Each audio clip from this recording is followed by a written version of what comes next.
are intended to prompt some thinking about how our office views the open meeting law and access to government, and the important role that the open meeting law plays in strengthening our democracy here in Vermont.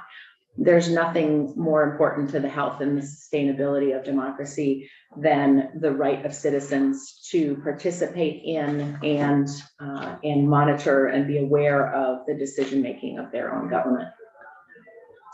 During the early weeks of the COVID pandemic, this body, along with their counterparts in the House, undertook the important work of balancing access to government with the very real concerns about the safety of being physically present for public meetings. At that time, few of us had ever even attended a virtual public meeting, and it's really amazing to me all that we've learned in such a short period of time.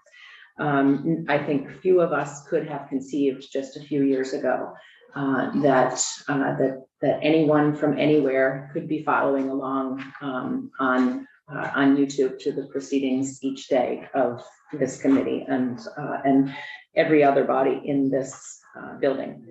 Last summer, I spent a lot of time traveling around the state of Vermont, talking with Vermonters, asking what they think about their state and local government. Sorry, we're just having a toast delivery. Thank you, Scott. We're having a toast moment. Scott's the toast hero. Excellent. But is it dry?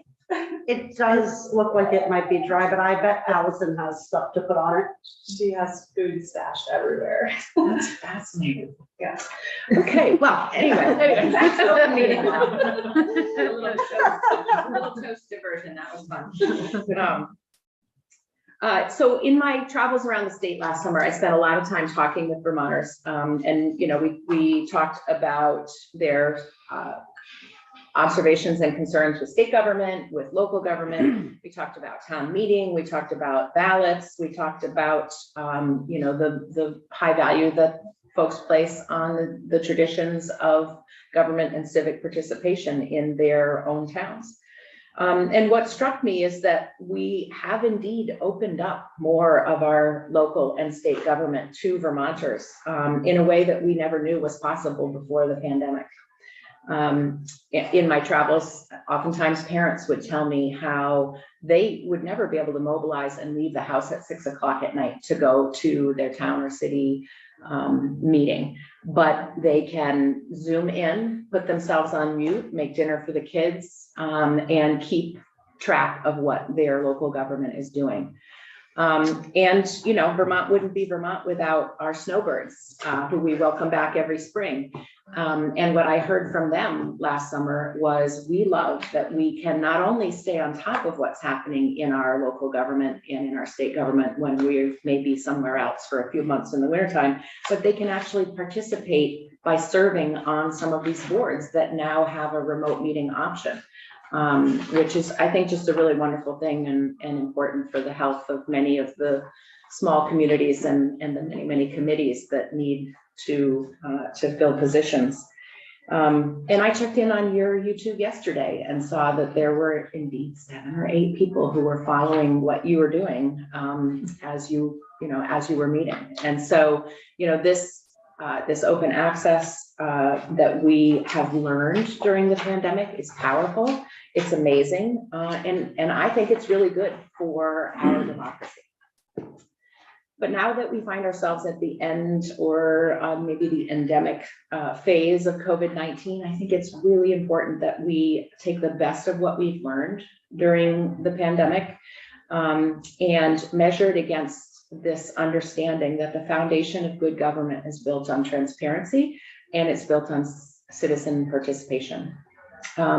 So endemic doesn't mean it's not dangerous anymore. Okay, so there's still many individuals who need to be able to participate remotely, but we want to make sure that accessibility for some doesn't mean that other citizens are unable to continue participating in government through a physical location. Building and maintaining citizen faith and democracy requires that there be open access to everyone. And to assume that everyone has access to sufficient internet bandwidth can afford the monthly fee for internet or has a computer or a mobile device that will allow them to log in and participate remotely is simply exclusionary. Many Vermonters don't have that access. And I would urge you to maintain a physical location requirement for municipal government in the same way that you have for your own deliberations here. It's not always easy and it's sometimes less convenient, but to take the best of what we've learned during the pandemic and use it to exclude what we already know about some Vermonters' barriers to electronic participation would be a sad choice. And I think it would serve to lessen Vermonters' access to their own government. I realize that it's early days in terms of your consideration of this bill, and I expect that you'll get a great deal of testimony from a variety of stakeholders in the coming weeks and months. And I certainly don't need to remind you how important direct citizen feedback is as well. Just as traveling around the state last summer gave me a chance to hear directly from citizens, I'm hoping that you will look for ways to hear from as many voices as possible on this issue, including Vermonters themselves. Our office receives our fair share of calls from citizens and municipal officials asking about various aspects of the open meeting law. So we know that this is an issue that's very important to Vermonters. In conclusion, let's take the best of what we learned from COVID-19 and keep it up. Let's not backtrack on access to government in the name of efficiency or expediency. We can take a true silver lining out of COVID-19 and maintain the public's ability to participate in boards and as citizens remotely, while also recognizing that the financial and geographic barriers to electronic participation are still a detriment to some Vermonters' ability to participate civically. So thank you so much for your time and attention. And Lauren and I would offer ourselves to be at your disposal during your future considerations of this bill. And we're happy to take any questions that you might have. Thank you. Thank you very much, Senator Watson. Thank you. Thank you for that. I just want to make sure that I am understanding. So you all would not be in favor of having 100% remote meetings, maintain at least a physical presence. That I think a physical presence is important. Great, thank you. And just to follow up on that, so we've been reminded often that we're talking about both state and local meetings. So like all the state boards and commissions, and many of them continue right now to only meet remotely. So do you think the same standard should apply to those meetings as to local meetings? Yes, we would recommend that it be consistent. Okay. And then Senator Bukowski, did you have a That was the same question. Oh, okay. And then our next witness is actually somebody who's apparently an expert on best practices for remote meetings. And I'm wondering, we'll wait to hear from him, but if we were to create some kind of training or standards, or like these are the things we recommend for a good hybrid meeting. Do you feel like your office has the ability to be a resource on that? Or have you thought about what you might need in order to be able to be such a resource? We have thought about that. And we would be a great place to be like a hub of those resource materials. We already do provide answers on how to hold an open meeting, how to hold a hybrid meeting, how to hold a totally remote meeting, how to hold a meeting that has people who are on the telephone versus on video. I mean, it is really important to recognize that telephone access only introduces its own problems. And that's really in large part why we recommend maintaining a physical location, because it's one thing for people to be able to raise their hand and speak up on a video, although your participation, as we have just seen nationally, can be cut off in person or remotely. It's really important that people can speak when they need or want to speak. And when you're on the phone, that's very hard to read the room, to know when it's your opportunity. And we see a lot of problems with folks who are only on the phone. So that is part of our reason for the physical locations, exactly as the secretary just mentioned. You know, not everyone has the ability to be on camera, device bandwidth. And so we do answer those questions now. We are helping municipalities. VLCT is also helping municipalities and towns, but we're helping many folks navigate this tricky space that we're in, and a lot of citizens. And we are a place where citizens call with their frustrations around remote meetings and hybrid meetings. And we've been offering advice or ways to manage that since the pandemic happened. So we would anticipate that we would continue to be that resource. And particularly as the bill moves, we'd be interested in how those standards are developed, whose voices are in the room, and then we would see us as a host for that. Great. Senator White?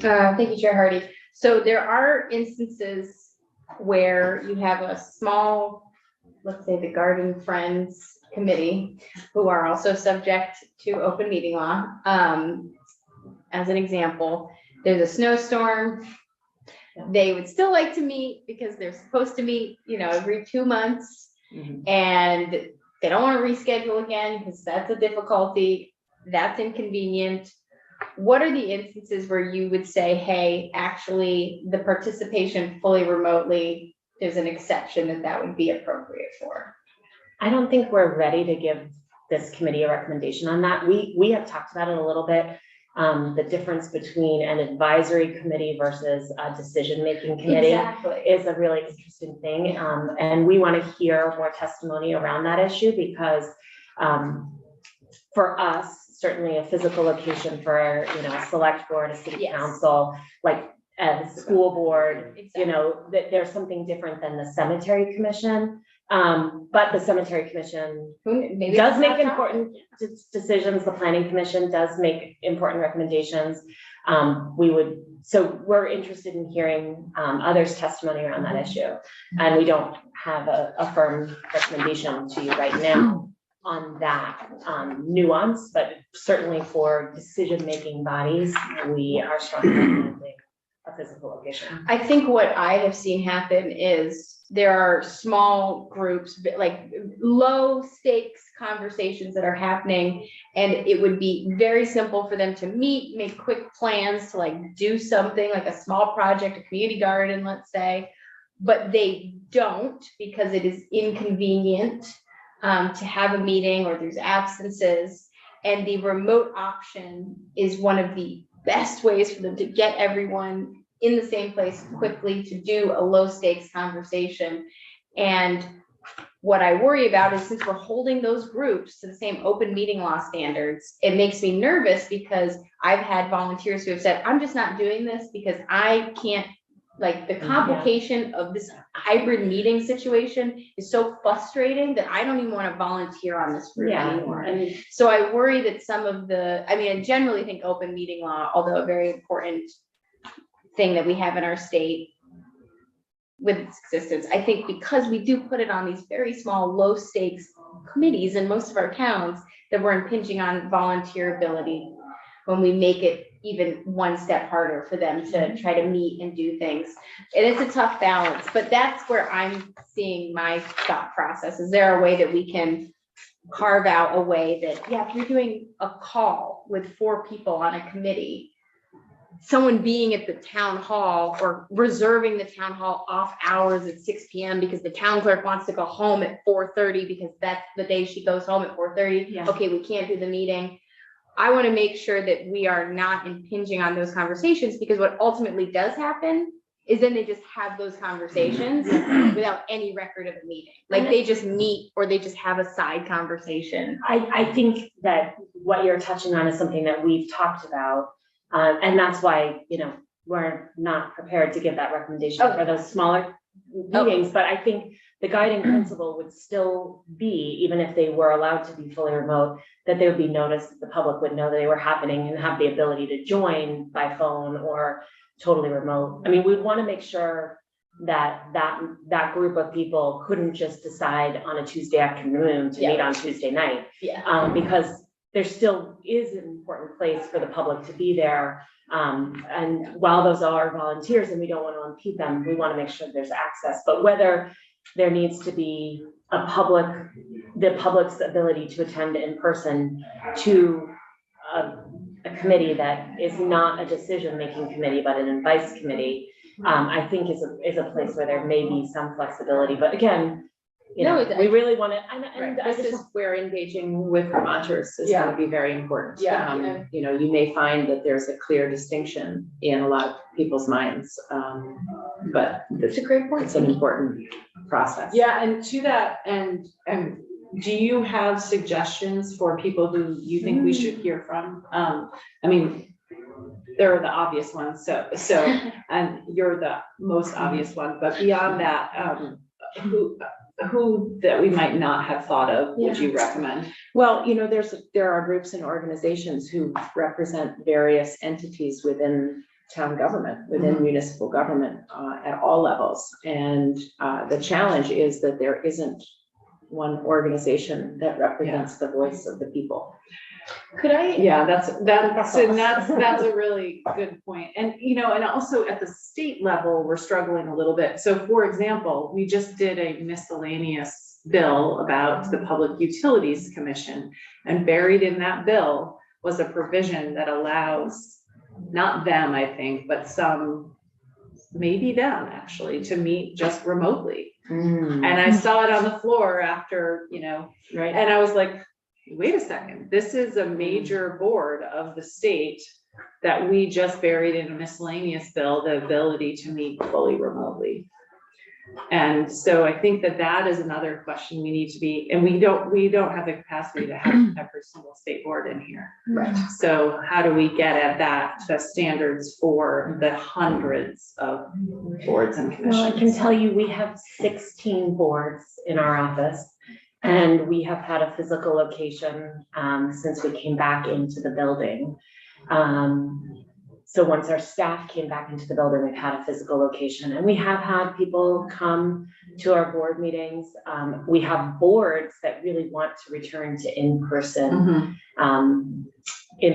presence, and we're moving towards doing that, because I do think there's value outside of even just being able to have your voice heard to an in-person meeting. You know, I had one of your yogurt covered almonds. I would have never done that had I been able to. I mean, you can. You know, but there's a whole lot of social connection and ability to work through issues in person that's harder to do remotely, that takes skill. I mean, we wouldn't have been able would- to smell that delicious toast. Exactly. So I see there's one more question. I think, or maybe, okay, two more questions. Senator Bielanski. So I really appreciate that we're having this conversation, and one of the things that I'd love some just guidance from you on, whether it's language, is the full participation in all avenues. And you touched on it with telephone, but I know that like one of my district school boards has taken to understand that they can tell participants that they can just watch on YouTube. And my read of the law is actually they need to have full access to the Zoom, be in the Zoom room through the entire meeting. So what they have done is they let them in just for public comment and then say you can go watch the rest on YouTube.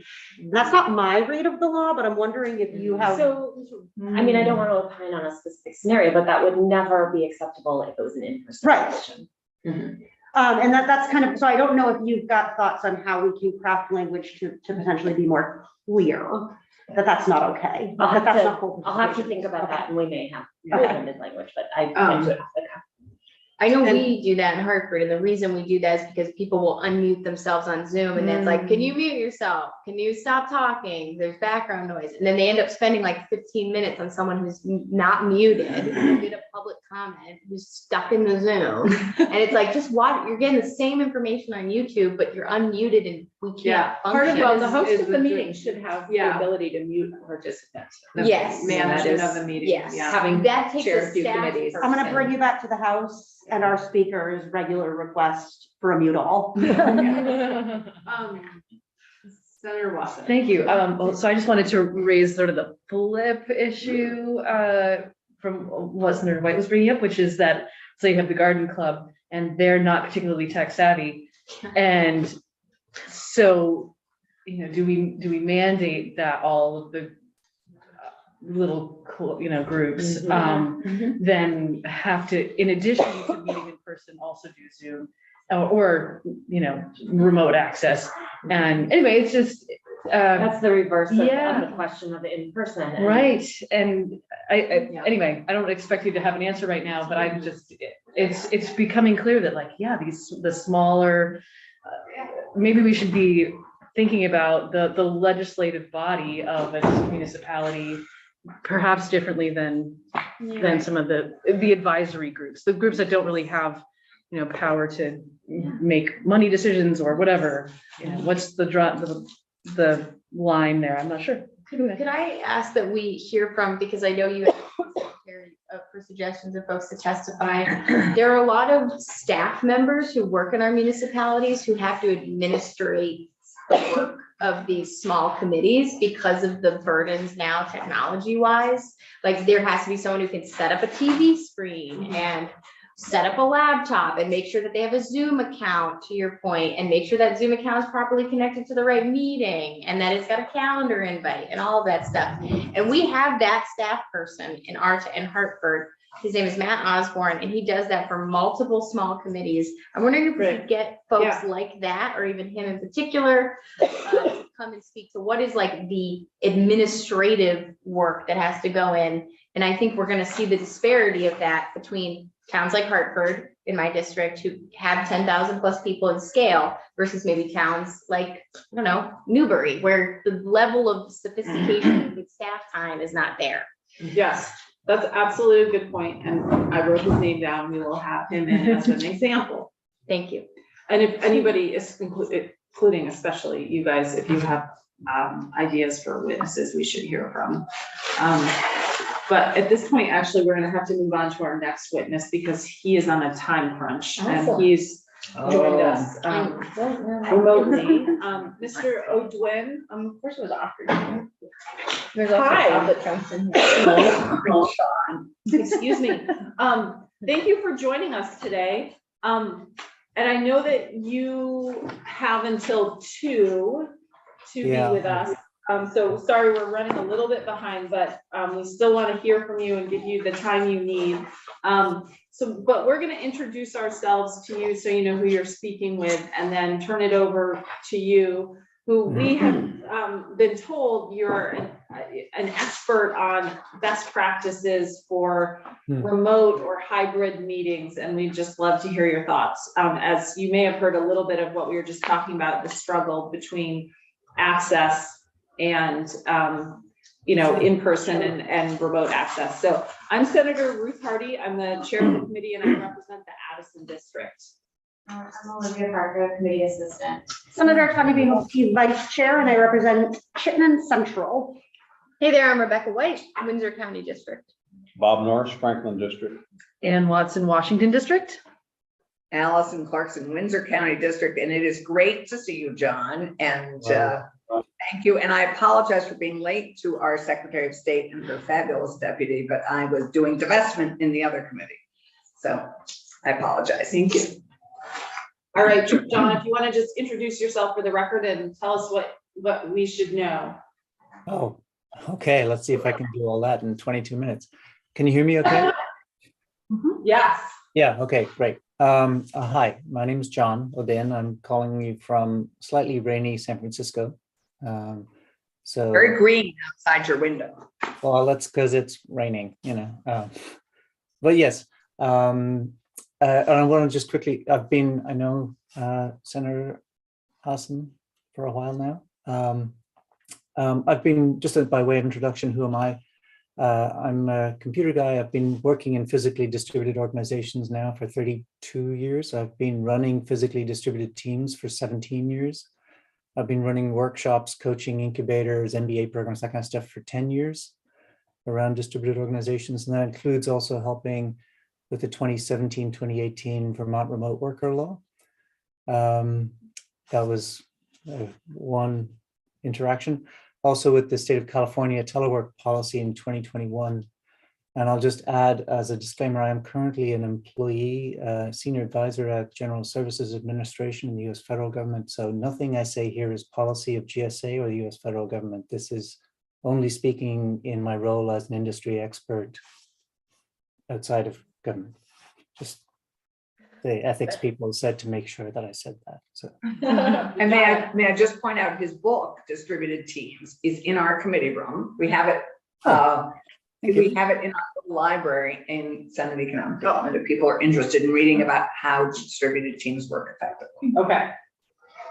So I'll jump with a couple of things because this, even just watching the earlier part of this conversation quietly and not interrupting, this is a topic that gets people excited. So I'm going to go quickly through a couple of comments, but I'm actually going to try and make sure there's time for a lot of questions. And I'm also happy to come back and talk again. As some people here already know, this is a topic I care about a lot. So you can always call on me. I'm happy to chime in. So I'll start with the one-liner, which is, I think, in my opinion, I think this bill is actually really important and I would encourage you to do it. I think having a ability for people to participate online in how government works, how the wheels of government turn, I think is a really important new thing. It's one of the few silver linings in this cloud it's been the last 3 years. And I really think it's important to continue it, not just stop and go back to the way life was in December 2019. So I could just hang up here at that point. But let me add some other things. I know we've been forced to change and adjust. We've had to deal with a lot of things. The largest healthcare crisis in 100 years. We've had huge economic upheaval, social cohesion stuff. We're still, by the way, CDC last week reported, we're still running at about 2,000 COVID deaths per week in the United States. So while things are better, they're not over in that sense. So I want to note that and the level of concern around that is different for each individual human. So we just need to know that's still going on. I also think it's really important to keep having public meetings. Somebody made a comment earlier about, well, if you do something very quickly, then maybe you suddenly start having meetings that are not public. And I think public meetings are an essential part of trust in government. And I don't know how to like foot stomp that any more than just say, yes, that's important. And just from a mechanical note, we're not talking about, at least I believe we're not talking about changing how public notice is served in advance of meetings. I believe that's still all the same and unchanged. You know, like, oh, there's going to be a meeting in the next week or 2 weeks. All of that's continuing as the usual process. The only thing we're talking about here is the mechanics of the actual meeting itself. I believe that's true, but someone stop me if not. Yes, the mechanics of the meeting, but also the best way to run those meetings and Yes. how to make sure we have adequate participation and access. Yep. And I just build on that because the reason we wanted, and actually another witness about this bill, Omar, who we have in common. Omar is talked about this because there are a lot of people who have experienced terrible Zoom meetings and meetings conducted online. And the reason you're here is that we know one of the things we all got trained on in the pandemic was how to physically and technologically run the meetings, but none of us were trained about how to be effective about a distributed team, how to effectively manage an online meeting. And I think many people are concerned about continuing it because they have seen some really ugly behavior online and really are interested in seeing if we go forward with keeping the ability to do this, how can we provide and offer training to our select boards, to our municipal government, to our state government on how to do it better. I think that's sort of. Yeah, although I will say that a lot of people got a lot of really good training during the pandemic. On how to do that. Okay, good. Some people did. Not normal. Lots of us did. But let's listen to John, so, because he's got limited time. Sorry. Yeah, sure. And it's also, I mean, it's patchy. And also if you get someone who comes in to attend or speak and join on a meeting, you'll end up with all of these conversations about, could someone please mute? You don't know, you know, there's background noise going on. So there is a bunch of etiquette process things, and I can talk about those. if I may, I'd say as part of my kind of opening comments, there's a couple of things I want to call out that I did not hear mentioned. I thought are really important to just put in the conversation. One is, I think, continuity of operations. Like COVID has shown us long-term continuity of operations. Most places have short-term disaster plans, continuity plans, like what to do if you close the office early or close a building for a day. We need to have government services continuing to work, even if a government human cannot get into a government building for a prolonged period of time. Like COVID has been the real first kind of cold water in the face for most of us about this. And I think that's something we need to not lose sight of. So even if you, like this discussion earlier about saying we keep a play, like have a physical location, because that would help ensure that there would be better public access. If someone does not have good high-speed internet, does not have a computer, does not have tech skills. Another option I'd suggest would be things like improving access through computers in libraries or in local town halls. So if you can't go to a state location, like to Montpellier, then maybe you could do something from your local library, or a computer in your local library, a computer in your local town hall, or your local representative's office. There might be other ways to get past that technology barrier. If you do have a thing where you say, well, we can only do this, the trap to avoid is we can only have a valid meeting if we go to this room, or if this room is part of that meeting. Now, what do you do if you can't get to that room because of a snowstorm or some sort of exposure problem? So that might be a way to solve or help with the access for people without internet or computers. Just wanted to note that, but I think it's an important part of the conversation. The other one is diversity. Yes, there is a lot of issues around, DEIA around. I think one of the surprise benefits is we found more people able to contribute and participate because they don't have to drive. And especially on snow days, or especially if you've got dealing with children or parent care or any of this kind of situation, the ability to participate has gone up because people can more easily get online. It's not perfect, but you should try being blind or in a wheelchair. So I think I want to just make sure that's part of the conversation, that narrative that I keep in mind here. In terms of etiquette, one of the things I really like, I was watching quietly when I joined, everyone here has got very good etiquette about making sure only one person talks at a time, which is nice. I've been in a lot of hot and heated, maybe it's just today, I don't know, but I've been in a lot of hot and heated meetings where people will talk all over each other. And if you have that situation where multiple people in one room are using one microphone and you start talking over each other, then anyone outside of that room is lost. They can't hear, they can't be heard. It goes downhill very quickly. So tactics I recommend in here would be things like having everyone on their own camera. That means Everyone on their own camera? Yeah. So in this case, So you don't like this little revolving thing?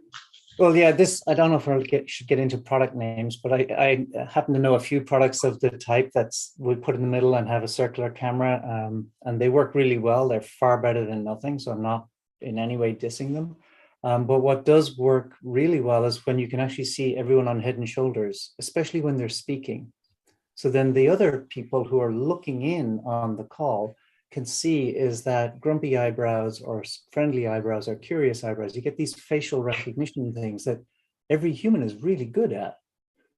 And you lose that when you're just a small collection of bobbleheads around a table. And so this system is actually pretty good. So you're not bobbleheads, but I've seen some really bad 30-person tables where you can't see anybody. And that's true in our public hearings. so that, having the Head and Shoulders also will have the empathy, which actually helps reduce down some of the tension. So it's a kind of a watch for human, you start to empathize more with the other human because you can see them being sad when you say something nasty, or you could see them getting, agitated. I would recommend actually, just as a tactical thing, is have people start by, when people come in to speak, start by giving their name and their location, not their house address, but what town or county are they calling from, for a couple of reasons. One, it's a good microphone test. Right? People get excited when they go to start speaking and they get nervous and they might forget to unmute and they're halfway through their impassionate speak before they hear you're still muted. So that's one part. It helps with later public record search as well. And I would also note that it's a good tactic to also have, a lot of these systems will have automatic transcriptions or subtitling, mixed quality, and there's a few different products. We could get into that sometime if you want. It can also be helpful to have a sign language interpreter on call as well, depending on the situation that you're dealing with. I'll raise that as an option. Again, the head and shoulders will actually help if someone's deaf and they're lip reading and you go to see the lips moving. Somebody mentioned training earlier. That's really good. There's a different, it's interesting how people have reacted to this. Some people are much more open to change and have reacted much quicker to it. Some people are less open to change and are more resistant to it. In my experience, this does not match to age. The standard stereotype, right? Yeah. Stereotype I've read, a common stereotype is the, old people don't know how to use tech speech or some version of that. And that is, I mean, there are some people who have hard times with technology, but some of them are teenagers and some of them are long past retiring. It's a comfort with change thing more than anything else. I've personally witnessed the amount of people who suddenly had to move online because they needed that as a way to do teledoc or therapy sessions online very successfully. They would have never considered it before, but actually the doctor wasn't offering it before either. And they're totally comfortable with it. So it's actually not as much of a barrier as you might think, at least in my experience. What else would I say? I'll stop in a second. The last one is from an etiquette point of view. If you will find you get more public comments than before, you get more interaction. So I'd come up with some sort of a process for how to tell this is going to be a hot topic and we should cut off after a certain amount of time. We've had some cases here, and I'm going to try. In California, we had one scenario where people want, there's a phrase called AstroTurf. I don't know if that's a Yes. right. It's a thing. Well, where you'd say, oh, I want to show that there's like grassroots supports for this. So I'll go and raise a bunch of volunteers across a bunch of different jurisdictions who will all join in on a video call and say this, even though they are not going to be impacted by this because they don't live in the jurisdiction.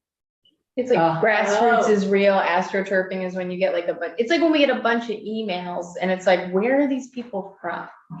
Right. Yeah. Exactly that scenario. So part of the reason introducing yourself and where you're from, are you from not Vermont? That should be a question. And if you find yourself with like 300 people in queue waiting to make comment in a public comment session, what's your process? You're going to say, we'll start with the people who are Vermont people? Or are you going to start with, we'll just take them alphabetically or first come, first served? At what point do we stop because we've done 4 hours and we're done for the day, we'll come back tomorrow?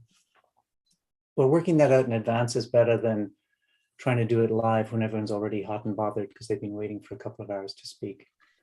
So that's a kind of an etiquette thing around dealing with public comments, and lots of it. I'll end my last comment by saying, like, I think this is really important for making sure government can continue to operate. Like I said at the beginning, people depend on government operations to continue, even if a government human cannot get into a government building. And especially if a crisis is going along so much that a government human cannot get into a government building, people probably even more depend on government. So anything you can do here, I think is great. Well, thank you, John. That was a great list. And then do you have that in writing, or is there some kind of documentation that you could send us that we could refer back to in case we didn't get all the notes down? Sure. It's not the best of English. These were kind of like bullet point notes for myself I wrote down. I'm happy to share that. I have Olivia's email address, so I can send it to her, I guess. That would be wonderful. Thank you. And while this will sound like a plug, it's not. I actually have 2 chapters in my book specifically just on this. So even if you don't want to read the full thing, I heard mention that it's available in the building somewhere. I will bring it over. I will trot down the hall during the break and bring it over to this committee. Yeah, why don't you, let us know which chapters you recommended. We could maybe make an electronic copy of them available to you. Sure, I can send you an electronic version of it. It's like meeting etiquette. You shouldn't do that. But yes, Pardon. that'd be great. And also, as I said at the beginning, I'll be happy to come back another time if you wish, but I'll take any questions as well. Okay, great. Are there any questions just in the next couple minutes? Senator White? One of the concerns that I have, that as we're dealing with this bill, with developing best practices, is that there's a difference between folks who are volunteers and there's a difference between folks who are paid staff people and their ability to give time. I'm wondering if you have any recommendations on like the mixed space of like a lot of the facilitators of a meeting that we're going to be looking at are staff people, but the people participating in the meeting are volunteers or elected officials. Like, so the roles and the dynamics are not just like a typical team meeting of like a company. Right. So I'm wondering if you have any reflections on that or recommendations on mixed space meetings. Yeah, meetings where it's part staff, part members of the public you don't know until they show up, that kind of stuff. Yes, and elected officials who kind of aren't in even the same space like as the staff person, who really can't be facilitating a conversation. It should be an elected official, but the person who might be actually controlling the mechanics of the meeting is not the person in charge of the meeting. Yeah, yeah, that makes sense. It does. The best suggestion I have is having a very short, like a half a page, something you could read on your phone, etiquette of how we're going to run the mechanics. Here's how, when you join, expect to be on camera, because if you can at all be on camera. When you join, you'll be muted and we can unmute you, or you can unmute when you wish to speak. Here's a number you can connect to a half an hour beforehand if you want to test your setup. Here's the person who will be dropping the axe or doing the Oscar music walkout scene. If you have 3 minutes and you have a 10-minute speech, who is doing that, and what is, explaining those kind of ground rules at the beginning. Those are the kinds of things that would typically be done in person anyway. Like if you go to an in-person hearing, there's someone who's going to say, before we start, everyone will speak one at a time. You will get called. You will introduce.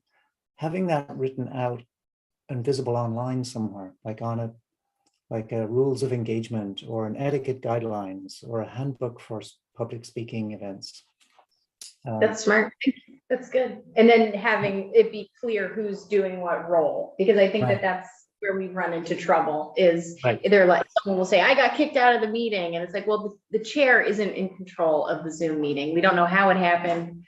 And please don't attack our poor administrative staff who's just really trying not to.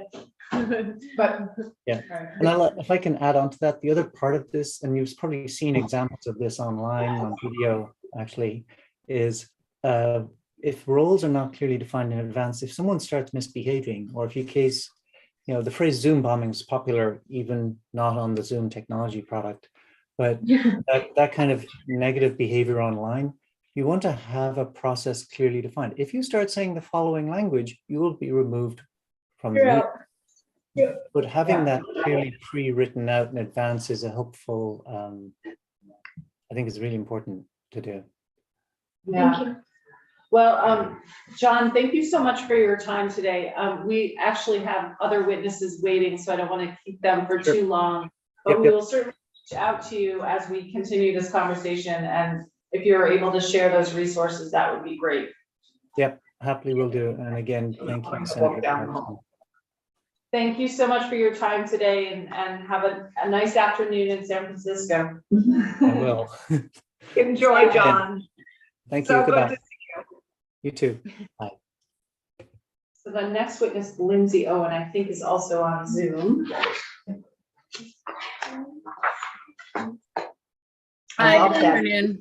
Go ahead. Thank you for joining us today. We are, I'm sorry to keep you waiting. We are behind schedule, which is unfortunately our norm, and we need to make that better. We'll just introduce ourselves quickly, and then if you want to tell us what you'd like us to know, as I think you know that S55 is just a vehicle for a conversation about open meetings and how our lessons from the pandemic and how do we move forward, and what do we want to do to make sure that everybody has access to meetings and that we follow the law and create a new reality if we need to. So I'm Senator Ruth Hardy. I'm the chair, and I'm from the Addison district. Olivia Parker, committee assistant. Senator Tanya Vyhovsky, Vice Chair from Chittenden Central District. Hi, I'm Rebecca White from the Windsor County District. Bob Norris, Franklin District. And Watson, Washington District. Allison Clarkson, Windsor County District. All right, so if you want to introduce yourself for the record and let us know what your thoughts are, that'd be great. Sure. Thank you so much for inviting me here today. I'm Lindsay Owen. I'm the Executive Director at Disability Rights Vermont. I've been with the organization for a little over 10 years now. I actually started as an intern when I was in law school, and then stayed on as a staff attorney for the last 8 years or so, and have been serving as the Executive Director for just under 2 years. So this is absolutely my bread and butter, and what I love to talk about is making sure that things are accessible to everybody and as inclusive as possible. I think you might have heard from a colleague of mine perhaps yesterday, Rachel Seelig from the Disability Law Project. We do a lot of work together, and she might have described a little bit about the protection and advocacy system, which Disability Rights Vermont is for the state of Vermont. But we are federally mandated to investigate abuse and neglect and serious rights violations, and really to promote and advance the dignity and respect for people with disabilities throughout the state. In doing that work, we also represent victims of crime through the criminal prosecution of their offenders to make sure that their voices are heard and their rights are protected.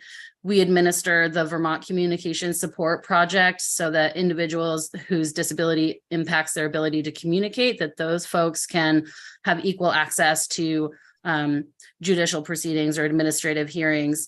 And we also do a lot of advocacy work to make sure that people have equal access to the electoral process. I'm not sure if folks have had a chance to look over my written testimony, but I am going to just be sharing a few thoughts from that. The work that we do, one thing that really permeates throughout all of it is the theme of voice, and individuals with disabilities should have equal access to enjoy every part of our community, from schools and healthcare and movie theaters, voting, and of course, access to public meetings. And I just wanted to point out, a couple of the statutory sections concerning public meetings is that the Declaration of Public Policy states, in enacting this subchapter, the legislature finds and declares that public commissions, boards, and councils, and other public agencies in the state exist to aid in the conduct of the people's business and are accountable to them. The entire world had experienced a significant trauma of COVID-19, and now states and communities are trying to figure out ways to move forward. And the huge increase in awareness of different ways to do that and to be able to connect and communicate over the internet in a variety of different ways has been invaluable and really, really works for some folks. But it continues to be inaccessible for many Vermonters with disabilities, and for many Vermonters who are experiencing poverty or homelessness, or are older Vermonters. For example, my grandparents would not be able to participate in a public meeting if it were not actually a place where they could go to and speak with somebody. We're a very, very rural state, and there are serious broadband issues, leaving many without access to the internet, sometimes in some cases even access to phone. So this amendment would make a lot of assumptions. And again, I apologize if we've kind of moved past what I see as the proposed language, which would be to eliminate a physical space for people to go to. It assumes that people would have access to these things, to phones and to computers and to internet. And that they have the capabilities of navigating those. And if they don't have those capabilities, it would have to assume that they have the supports. You know, again, we are a rural state. A lot of people live in isolation, unfortunately, and may not have access to supports to help navigate the internet and the virtual world that we've come to know over the last few years. So the proposed amendment would take away the ability of some individuals in the greatest need who are the most vulnerable to access their communities and to be heard on issues that matter to them. I'd encourage the committee to think about the purpose behind the amendment and the impact that it would have, keeping in mind the declaration that I just read. What is the goal of this amendment? It should be to provide the most accessible and inclusive public meetings as possible so that residents of Vermont can truly hold public entities accountable. Getting rid of the ability to attend a public meeting in a designated public space seems to be in conflict with that goal. There may be other goals, but DRBT hopes that maximizing the convenience of public entities is not paramount. Thank you, Lindsay. And just so you know, the bill as introduced is really a vehicle for a conversation, and we fully intend to make changes to it. So it is unlikely that it will remain in its current state. But I appreciate that, you know, that's what's out there publicly. So I appreciate that that's what you were commenting on, and that makes sense. Thank you so much. Are there any questions for Lindsay at this point? I just have to clarify, so I mean, there's no intention in this bill to make anything all or nothing. So, and in fact, I think I've heard from more disabled people who find that having technological open meetings that where they're enabled to go to it online is a huge benefit for them. So I'm sort of surprised by your testimony. I think fewer and fewer Vermonters, particularly given the amount of money we've rolled out for our CUDs and for our hookups in terms of the internet, or fewer and fewer Vermonters are not able to access some technology of some variety. So I think you're painting a picture of us sort of still in the dark ages, and I don't think that's quite fair, particularly given the vast amounts of public money we've just spent in the last 2 years on this. But this is not an all or nothing bill, and this is a bill I hope will be passed in this biennium, and we're you know, no bill is, as it's introduced, ever gets passed. So, well, I think just to clarify, the way the bill is right now is that you could do fully remote meetings. You could, but it doesn't have to be. But but it would allow for it. And I think what Lindsay's reacting to is saying that, if I understood your testimony correctly, Lindsay, is that you don't want the only remote meeting option. Right. That would be a barrier in a different way, is what I'm hearing you say. Is that correct? Yeah. That is correct. And yes, and I appreciate, you know, being educated or reminded that, you know, this is more of a conversation and that there will likely be changes. And I appreciate also that remote options have created a lot more opportunities for folks to connect and to be a part of their communities and to access services. But even though more people are able to do that, there's still a population for folks who are not going to be able to do that, no matter how wonderful the technology is or how much money you dump into it. There will be a population of folks who deserve to be a part of all of our conversations who will just never be able to access technology. And I think we need to make sure that those folks are included and able to be at the table. So I'm grateful and glad to hear that the bill as introduced is not necessarily going to result in an all or nothing model or have that option. So thank you so much for your time. Yeah, thank you so much. Senator Watson? Thank you. I think I know the answer to this question, but just to clarify, you wouldn't make the distinction between whether the meeting was a meeting of like the city council or whether it was of the garden club. Yeah. That must abide by open meeting law, right? Like those, because it's all the same, like it's access to all conversations. That is correct. I would not feel it necessary or appropriate to carve out any particular categories of public meetings. Okay, thanks. Well, Can I ask a question of the people who use the garden club? Yeah. Example, are there towns where the garden club is an actual official? Yeah.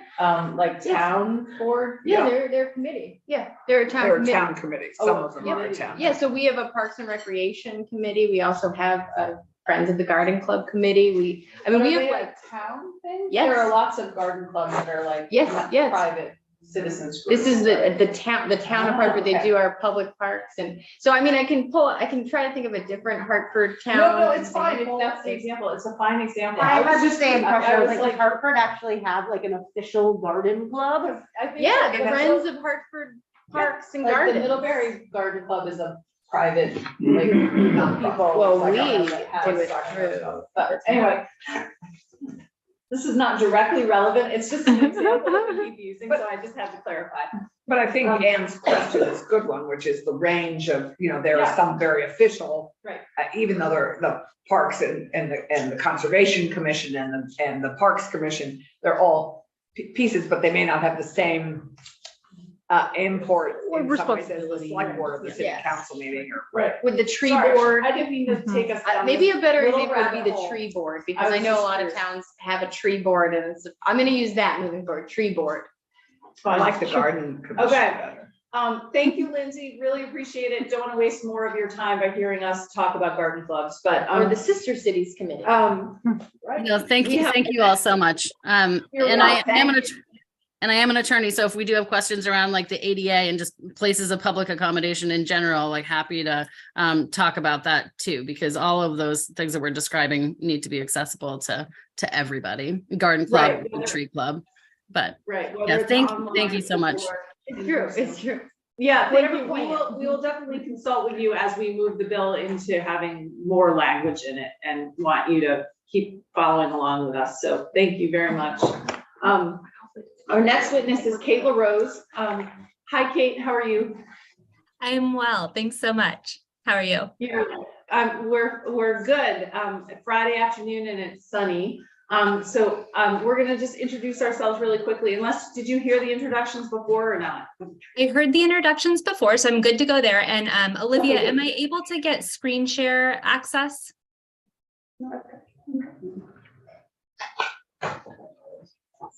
Have it now. Yes.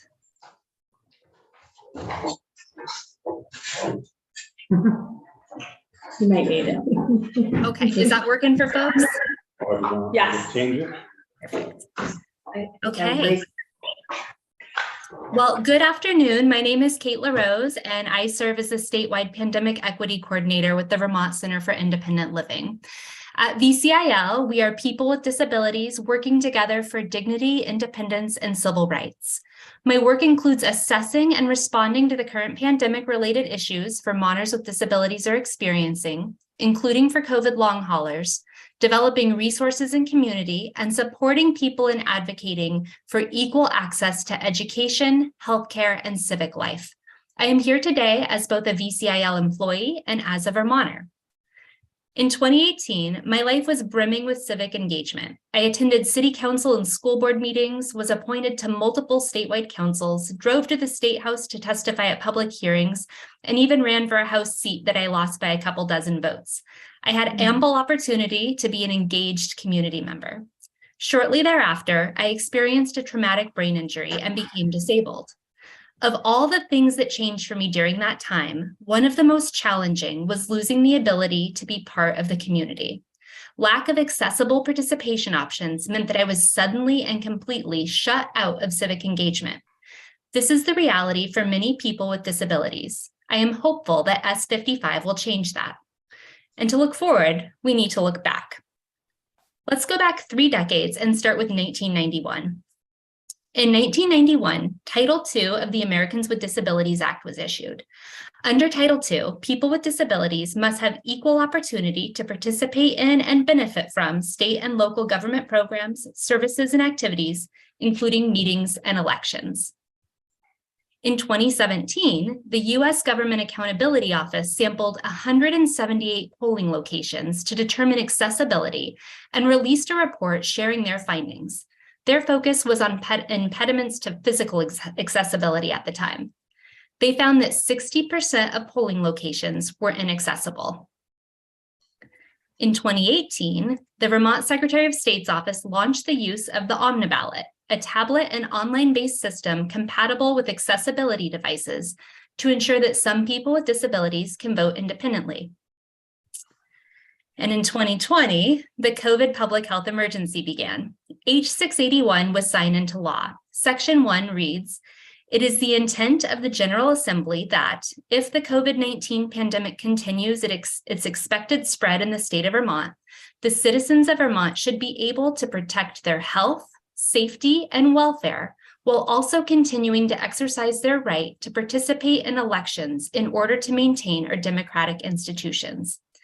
This included suspending the requirement for petitions with signatures, provided a means for electronic meeting participation, and enabled town meetings to be conducted via Australian ballot. It's also worth noting that current COVID-19 spread today is far greater than it was when this bill was signed into law. And for all the harms that came along with the pandemic, one of the silver linings was that for many people with disabilities, including myself and others, state and local governments provided an accessible means for equal participation. In 2021, before we'd even heard of Omicron and kids weren't yet eligible for the vaccination, Governor Scott declared the end of the pandemic in Vermont via a gold seal decree. And with it went newly created accessibility. Shortly thereafter, I and many others had civic participation taken from us once again. Here are just two examples I experienced. In August of 2021, the City of St. Albans held a meeting to create their Diversity, Equity, and Inclusion Committee. Community members wanting to public comment reached out to the city manager requesting virtual access, to which he replied, "We find the quality of participation diminishes greatly when we are not in the same room." Though access was eventually provided, it required submitting an ADA request. And again, I just want to underscore, this was for a diversity, equity, and inclusion presentation. In March of 2022, I was able to request an absentee ballot for the town of Canaan, where I lived at the time. When I received my ballot, I found it nearly empty. I was unable to vote on the town or school budget, and the latter failed by a handful of votes. There was no means of identification on the ballot request or the ballot itself, identifying that most of the articles were not included. And that brings us to 2023. This year, despite having H42 signed into law, which gave towns the tools they needed to make voting accessible to all, 175 select boards chose to move ahead with local elections that were inaccessible to many, especially older Vermonters and those with disabilities. As one town clerk was reported as saying, "It's nothing exciting or unusual, it's back to business." Despite federal civil rights laws being clear about providing people with disabilities full and equal opportunity to vote in all elections, under current Vermont law, select boards have the option to discriminate. And despite public comment, published commentary, and submitted ADA requests for reasonable accommodations, that's exactly what most towns around the state did. And I'll share just a few examples with you here.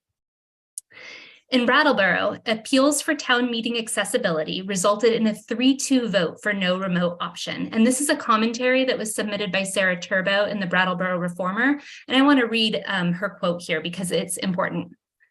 "Covert barriers to access like these make it difficult or impossible for young people, disabled people, and working people to participate. Instead, even our most ostensibly accessible bodies are dominated by those who have the most free time, the most resources, and the most robust health. In other words, the most privileged. So much for democracy by the people, for the people." In Cambridge, multiple people attended a select board meeting to request accessible voting options for health and safety reasons, but only one individual, who later put the request in writing, which is not a requirement of the ADA, was granted an accommodation. In one central Vermont town, an individual put in an accommodation request to vote on their town budget. The town clerk said that wasn't possible. The voter later received their absentee ballot and the budget article was listed. When they called to thank the clerk, they were told that it was a printing error and that the version of the ballot would have to be returned, their vote uncounted. And in my current town of Newark, the select board considered my ADA request, but determined it wasn't reasonable. When I requested the minutes from the meeting in which that was decided, I was told that the only way to access select board meeting minutes was to schedule a time to go to the clerk's office in person to view the paper copies stored in the vault. This was the town meeting experience I was offered instead, a blank screen with bad sound, no absentee ballot option, and when I asked a question, I was quickly told by the moderator that I could not speak. As you consider amendments to S55, I hope you will remember these stories and others that have been shared about the need for both virtual and in-person access. Accessibility and inclusion don't happen by accident, and they don't happen by virtue of good intentions. They happen because laws are passed and passed again until we get it right. I want to leave you today with this excerpt from the Vermont Coalition for Disability Rights Statement on Inclusive Town Meetings. For too long, town meeting day has not provided opportunity for equal representation, including for people with disabilities, older Vermonters, those without access to transportation, and people who are unable to obtain childcare or time off from work. At VCDR, we believe that the ability to exercise one's civil right to vote in local elections is an essential prerequisite to equitable access to life in Vermont. Though the ongoing pandemic further uncovered and perpetuated deep disparities in many ways, it also provided unprecedented access and inclusion in others. One of these ways was shifting town meetings so that anyone could vote, whether they were able to be physically present in the room or not. VCDR recognizes that community and democracy are both stronger when everyone is able to take part. Thank you. Thank you so much, Kate. The presentation slides were very helpful in illustrating your point, so thank you. Does anyone have any questions? Senator Watson. Yeah, thank you. That was very helpful. I do have a question. I don't know if you know the answer to this, but I'm interested in that case that was in Brattleboro where they decided to not offer a remote option. Wondering if you happen to know what the reasoning was to not offer a remote option. Was it financial? Was it just, we don't think the participation is as good? You know, like, if you don't know, that's okay. I'm just curious. I don't know Brattleboro. That is not the, we worked with peers in other towns, but not in Brattleboro. So I'm not sure what the options, the reasoning there was. I think that Turbo's commentary provides more information about that though, and what select board members stated. Okay, thank you very much. Are there other questions for Kate at the moment? Senator Buhosky? Thank you, Kate. It's nice to see you. I don't know that you'll be able to answer this right now, or maybe not at all, but I'd love to get some feedback from you on what would make the most accessible hybrid type meeting for people, just so as we're sort of thinking about how we do this and unfolding this, making sure that we are utilizing the most accessible systems. And yeah, that's... Yeah, I think, and this may not exactly answer your question, but I think as much as possible, making full accessibility the default. The one thing that's always really difficult is that the onus for accessibility is on the individual, right? And so that's the default. So with town meeting day, we had to work with peers one-on-one, and they had to put themselves in really uncomfortable positions to be able to ask for the right to vote, to put in ADA requests. So they were having to have, in some cases, told that they had to have one-on-one conversations with the select board member about their disability. That's not required by law. That can't be something that is required. And in my case, you know, they put the ADA request before a public meeting, and that's also pretty common. I don't know what was said in that meeting because I wasn't able to read those minutes. And there's a lot of like assumptions that happen. And so it just shouldn't be, as much as possible, just taking the decision making out of the purview of the select board when it comes to accessibility. So if the default is already like, we are going to offer it in person, we're also going to offer it virtually, and it's not going to be just a window into the world, right? Like the YouTube videos where you can watch what's happening, but you don't actually get to participate. That's not equal. And in a lot of cases, that's actually worse. Because then it's like, here, you can't actually be a participant in civic engagement, but you can see how everyone else gets to be part of life. So just making sure that it's fully interactive and that people have all rights in all venues. Thank you. I appreciate that. It is sort of what I'm trying to get at, because I want to absolutely do exactly what you're saying, and would welcome VCIL's input into what ways we best meet all the needs that are out there. You know, I only have the experience that I have, and inevitably will not think of a way of making something accessible to someone with a different experience. So just as like I said, I didn't expect you to have that answer now, but I would really welcome that feedback as we move along. A small thing that can be done as the default, and it sounded like John had a lot of great ideas too in his testimony earlier, is when people receive training on how to set up virtual meetings, there are things that they can do as the default that will make it more accessible. So one thing is turning on auto captions. So that people are able to turn those on as they want. So there are small things like that that are actually really big accessibility things that can be provided in training to people managing public meetings. Awesome, thank you. It sounds like, Kate, in addition, regardless of what we end up doing with it, S55, and even if the pandemic had not happened, if we could somehow wish it away, it sounds like there's a need for more training of local officials on what the ADA laws are. Maybe on what the laws are, period. Yeah, because that seems like that's current law, it's federal law, and maybe they just don't know. And just to be genuine or generous, they maybe don't know. And so that's something we could also think about in this context of when we're thinking about best practices training, beefing up training for local officials and probably state officials on ADA law. Yes. Honestly, the public as well, because a lot of people don't know that they qualify under the ADA.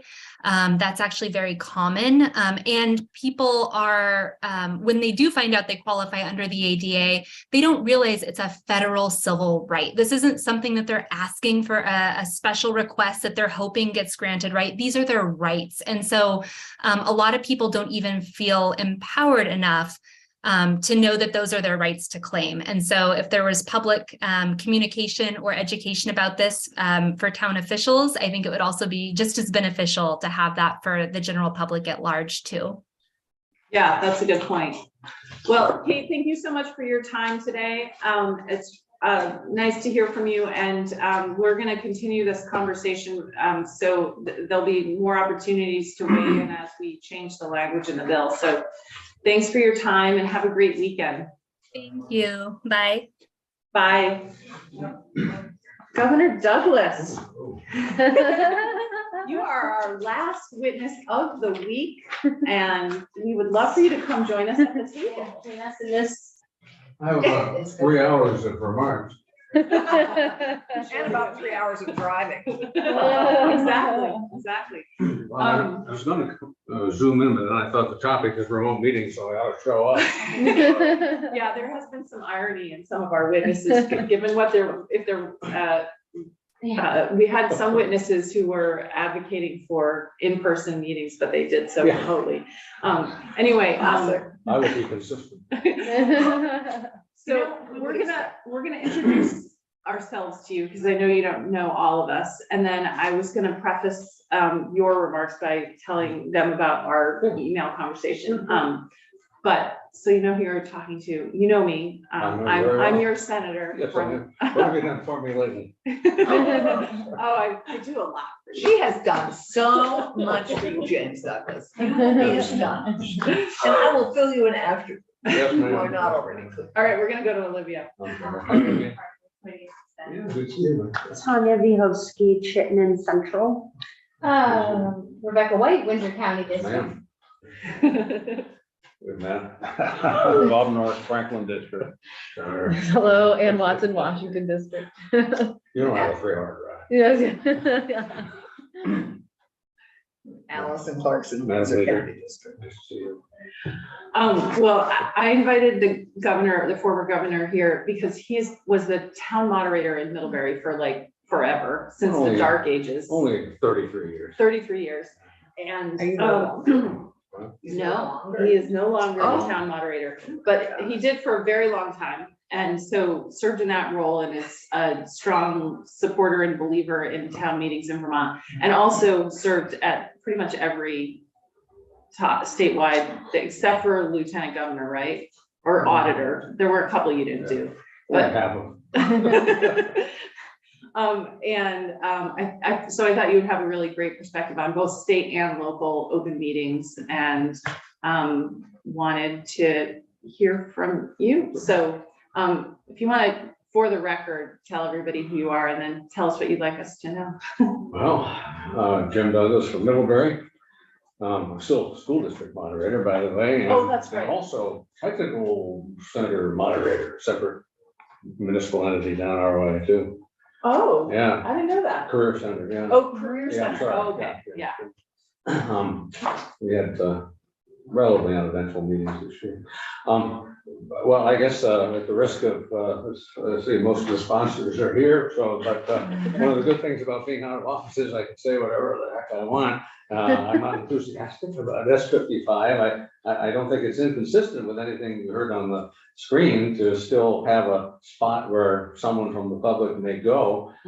Because there, I mean, I understand I'm a relic, but I know a lot of older folks in our community who don't even have email, for heaven's sake, and are not comfortable with all this technology stuff. So I don't see the harm in continuing to have one physical location where someone could go to participate in a meeting. So that's all I have to say on that. But generally, I guess I agree with Bob's constituent. There's such polarization and anger in our public discourse today that I don't think we need to find more ways not to be in person and interact with one another. I mean, I just think that's not the right instinct, and we've got to be a way to accommodate folks with disabilities and necessary absences while still preferring in-person contact, because I think that's the only way we're going to get out of this era of shrill yelling at each other. And it's a lot easier to be unpleasant when you're on a screen or on a phone or something and not having to talk to somebody directly. So it's sort of a general sense of where I would be if I were trying to design a system. We certainly want to accommodate those who can't physically attend, and it's great to have technology, but I don't think we should take the opportunity of the pandemic to shift too far in that direction.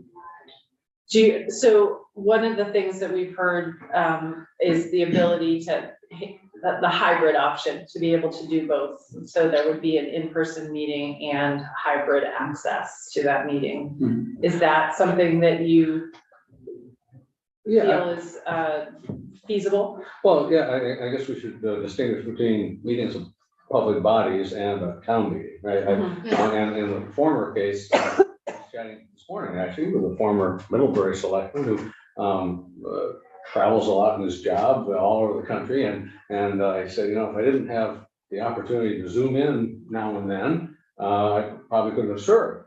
Right. But that was not the norm for him. It was just an opportunity when he was out west or somewhere to participate. But Colorado. yes, among other places. Yeah. Actually, that's one. So it's good to have the technology and use it, but I don't think it should be overdone. I think it ought to be the exception, frankly. And then there's the point of people participating remotely, and yeah, that's fine. I'm, to be honest, presiding at our meetings, maybe it's just me, but it's not easy to keep an eye on the room and the screen at the same time. But it kind of works. I mean, you see those little yellow hands, but the screen, the school meeting was so far away, I couldn't see it very well. But and somebody was on the screen and said, well, I have to hire a babysitter if I couldn't have zoomed in tonight, and so, I get that. Yeah, yeah. Senator White? Thank you, Chair Hardy. Yeah, you've gotten to my main concern, which is that generally in Vermont, the people who can participate in public life are those who are not working when public meetings are taking place, or perhaps we're working all day and don't necessarily want to drive to a location and then back home. And what we've seen in our community is that Zoom meetings in general have allowed for more people to participate. Yeah. So what I struggle with is, where do we make the differentiation between when a meeting should have someone physically there as an option, and when that barrier is high enough that it then makes that participation of even having the meeting less likely? Like an evening meeting that might happen at 7 p.m. where the town clerk doesn't want to stay late at the offices, or you'd have to notify the police that that someone will be using the town hall to come unlock it, versus having 4 members of the tree board do a phone call or a Zoom that folks could call into. Yeah. So I'm wondering if you have found in the work that you've done a clear differentiation between like the higher stakes meetings that you might have to moderate or might have a legislative aspect to them, compared to maybe like a committee that doesn't have as high stakes, but very important work that they're doing. That's an interesting distinction. I hadn't thought about it, to be honest. Okay. Senator, but maybe there is some low stake meeting to address your point specifically. Yeah. They have to meet in the evening after hours and so I mean, all my experience is so dated, but in the olden days around here, we would say either, I guess we ought to have a few meetings in other parts of the state, so public hearings to get thoughts, and so we travel a lot more, frankly, I think, as legislators. Or secondly, I can remember sometimes when we would say, well, some people work, others don't, so we're going to have a hearing on the same bill both in the afternoon and the evening, and we'll see what works for different people. So I don't know, I'm rambling, but I see your point. I understand what you're saying, and we actually did that when I was on the select board. This is long before COVID was an implication, but we did meetings in all 5 villages and we rotated as a select board, and that was very effective for getting people out. So we that's did that on the school board too. Yeah. Went to each school. Oh, that's right. It's a smart suggestion. And maybe to that question, do you think it matters if there is a fixed location that people are always consistently going to for a meeting? The same location, you mean? Yeah. Well, I mean, the municipal office is the obvious one, but what else would it be? A selectman's home or something? No, I mean like A library. Yeah, I was Oh, thinking I like we see. did it like West Hartford Library. As long as it's a publicly accessible place, and actually that's a good suggestion because a lot of libraries are open some evenings. Yeah. Yeah. Okay, thank you. Senator Clarkson? So it's good to see you, and good to see you unencumbered with your class. Oh, that's So nice to see you right. all on your own. Yeah. And I hope you're appreciating these paintings. Well, I was Done looking by at the- my portraitist. Ruth has filled our room with Middlebury and Addison based artists. Well, I guess that's the prerogative of the Yeah. chair. It is. I don't know if So I I just told want- you, when I was working with her on the portrait, I asked her, could you kind of, darken the hair? So her response was, I paint what I see. That sounds good. I like it. So my question for you Pardon today is to build on Becca's issue. I think a number of the people who asked me to work with them on developing this bill, we've learned so many great things out of COVID. Definitely, I think hybrid meetings are essential. We've had far greater public participation in meetings, in select board meetings, in Parks Commission meetings. Just with the public participation in government has just increased tenfold in the ability to do this and participate remotely. It might we consider an emergency trigger that could always be in place, that we could access, or that a select board could confirm or whatever, when you have an ice storm and no one can get anywhere, and instead of canceling a meeting, let's say it's an important meeting, you could go completely remote as opposed to having a physical anchor. I think that's something people would really appreciate.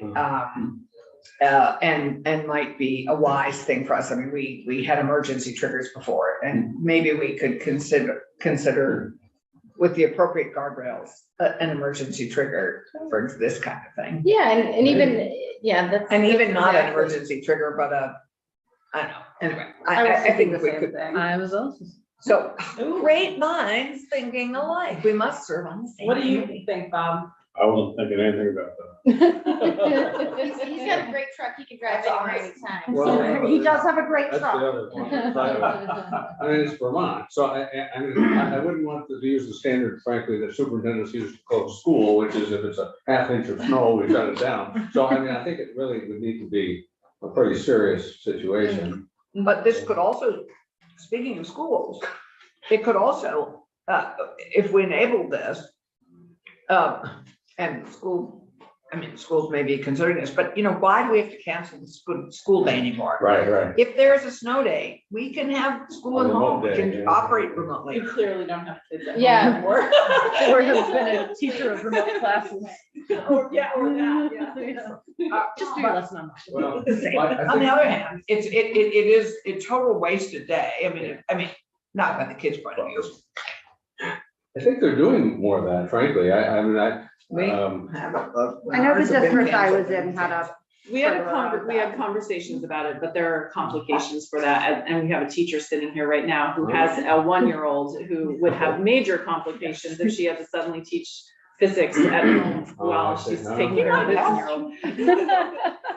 Help people's attention on screen with me. The physics of juggling. Yes. I want Senator Watson's child was cautious enough to follow along. Of course. Probably. Did you, I'm sorry, I think we all interrupted you. No, interesting. I mean, the question was on an emergency trigger, and I guess, I don't know if it's a real emergency, but as Bob and I are kind of suggesting, it's Vermont and people get out and they're used to it, and so I wouldn't want to do that, I guess. I think Vermont may be changing the time. Oh, yeah. Go ahead. Well, Senator thank you. Watson. Well, just on this idea of an emergency trigger, I could also see it going the other way as well, because the hybrid or the remote option is technology dependent. It's Yeah. software dependent. Oh, It's good also electricity dependent. Good point. So it seems to me that, Interesting. I and don't know if it has to be a mandatory trigger, but an optional trigger. Yeah. So, like, Yeah. you could make the call. yeah. Exactly. Yeah. To say, hey, we're gonna have the meeting, or to say, actually, this ice storm is threatening the power lines and people might not be able to join, we're just not gonna do it. There are lots of reasons things can't be done electronically or in person. I mean, there are just both barriers to welcome. Yes. Yeah. And Wait, I think Senator Watson was. There is one other thing which it's just reminding me, since we have the Secretary of State here as well. It's just reminding me of a conversations that we had in terms of having contingency plans for elections in Mhm. case of emergencies. And anyway, so that's a different topic, but. Yeah, no, but but it's a that good did come question. up the other day when we were talking about the elections bill was contingencies for elections, and that's another topic we can have you come talk to us about, but, Yeah. yeah. Anyway, just thinking about contingencies and In when, both directions. and wondering that, so we don't have any emergency contingencies for open meeting law now, is that correct? We have, it, but. But we had to legislate it. It We wasn't had to just automatically there. Yeah. Okay. And what we might consider is that continuing in some capacity, which is. Okay. We've been comfortable with it in some way. I'm just realizing I've spoken to 3 secretaries of state in the last 12 hours. Yeah, we'll have to get a And- photo of all of us in the room. And Don, Anyway. But just one, follow up on Yeah, that go point, ahead. my thing about the Sarah, backup plans for polling place problems is a good topic, and also town meetings. We had one years ago where the town meeting was being held in the school building, and all of a sudden the pipes broke and the place was just Oh my a God. flooded disaster area, so they called me, and what do we do? And so I said, well, I guess you have to have it somewhere else. So I said, station an election official outside the Yes. original site and to direct people to a different location and then delay the start, 10 minutes, 15, whatever you need to give people time to get over there. But I mean, you just might want to think it through. It does happen. Yeah. You can have tents too. They voted outside in a tent in Yeah. Lincoln during the In pandemic. March? Oh, wow. Yes, in November and March in a tent. Yes. And hockey arenas in Yeah. Barry. Remember the drive-through hockey? Yeah. We used a Oh, movie right, theater wasn't for our it? Essex town meeting just this election Oh, cycle. really? Oh, wow. See, getting creative. Well, why not? Let's- We are flexible and creative in this state. Oh. That hasn't changed. We hope the next pandemic is a century away. So you don't have to worry about it. Exactly. So we've been talking a lot about local meetings and I wanted to ask you about state level meetings because obviously the open meeting law applies to all public meetings. And I brought up, I don't know if you heard, I can't remember if you were in the room yet, but I brought up the fact that we passed this miscellaneous Public Utilities Commission bill. There was just technical changes on the PUC. And in it, that I didn't see until it was on the floor, was a thing saying that they can now meet, if the bill passes, remotely only. And I didn't have time to deal with it and say, hey, we're doing this bill, can we hold off on that? But I'm wondering what you're thinking about those types of meetings, because there are tons of, the Public Utilities Commission is a powerful state level commission. Or the Green Mountain Care Board, or, all of these types of high level public boards at the state I level. don't say call me old fashioned, but I guess I'm not enthusiastic that unless there's some exigent circumstance that requires them to go remote or in part. And I realize they have meetings that are tough, but they're well attended too. And GMCB certainly is, gets a crowd once in a while. And I wouldn't encourage it, to be honest. Yeah, so we just have to remember that whatever we do has to apply broadly. Or if we're gonna make a distinction, we have to be clear why we're making that distinction between state and local meetings or whatever. Yeah. Allison. On those state meetings, we have the data on participation and It's terrible. And it is improved radically with the remote participation. I mean, and so, I know I would prefer in person for many things. And we do know what it was like to work fully remotely for 2 years. On the other hand, the other side is it makes government more accessible, providing those options. And, we have now, how many people are gonna watch this meeting after the fact? They're gonna, a ton. I mean, it's stunning to me how many people, even our own colleagues, when they wanna get the skinny on something we've been doing, there are no minutes taken on our meetings. There were recordings you could listen to, and now they just quickly zoom in and look, go online. Watching us right now. Can you tell? 10 people are out there watching us right now. Hi, Mom. One of them may be duplicative. Well, that's a great point, but on the other hand, you're all here, and I guess that's the distinction I'm making for folks to tune in and watch what's going on is great, but I guess I'm not sure I recommend saying to the commissioners, board members, come physically. Yeah. But we're not always all here. We've had a Yeah, couple that's of true. different instances where we have been hybrid, where, I know I've been hybrid into this committee. I I've know we been hybrid. I had had COVID. 7 senators hybrid on the Senate floor. We have a senator in the hospital right now, zooming in onto the floor every day. Senator Norris voted from his. Oh, From his Senator trial? Norris voted from his I trial. voted from the Yeah. airport. I had COVID and was remote. We had to talk him through it, but he did it. Well, I mean, it's fine, I just suggested that earlier, I don't think it should be the norm. Yeah. Or only. Right. Yeah. Senator White, go ahead. So in the situation that we have I keep referring back to I really only had experiences from my own town. So we have had the situation where we do have one person who is supposed to stay in the room and be present in person for the meeting, for a group of people that have largely been meeting over Zoom exclusively.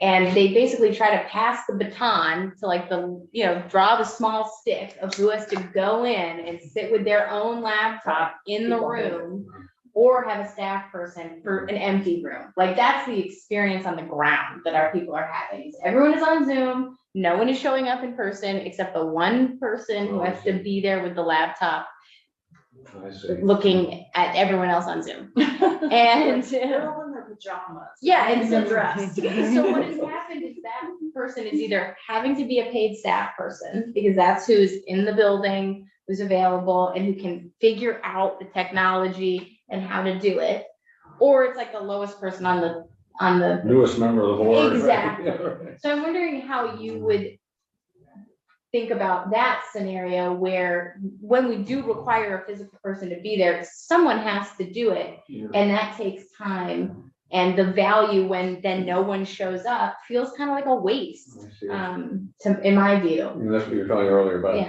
kind of low likelihood, Yeah. events, and I mean, if it's, I don't know, if it's easy to predict that, well, what's the harm, but I would think, again, the norm ought to be, there's an opportunity for people to come, because the slippery slope, right, some board could, want to avoid a difficult meeting and say, oh, well.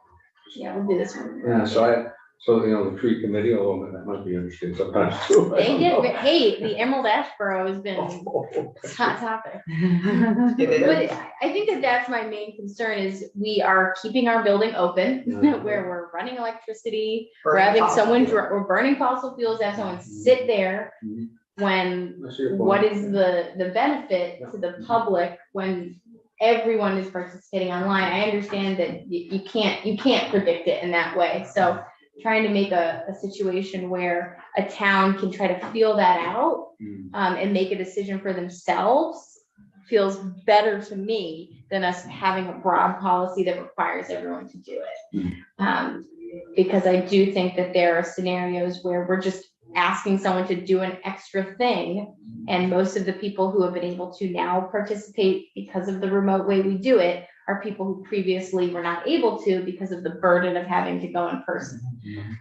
Whether it was the drive time, getting someone to babysit, getting someone to watch their pet, having a vehicle. I'm a one-car household, so I can't go to a meeting if my husband has the car. It's things like that that just make it more difficult for people. And I worry that this requirement could continue that trend rather than what we've seen is it's expanded it. So do you think that that risk is? Well, I see your point, and articulated it very well.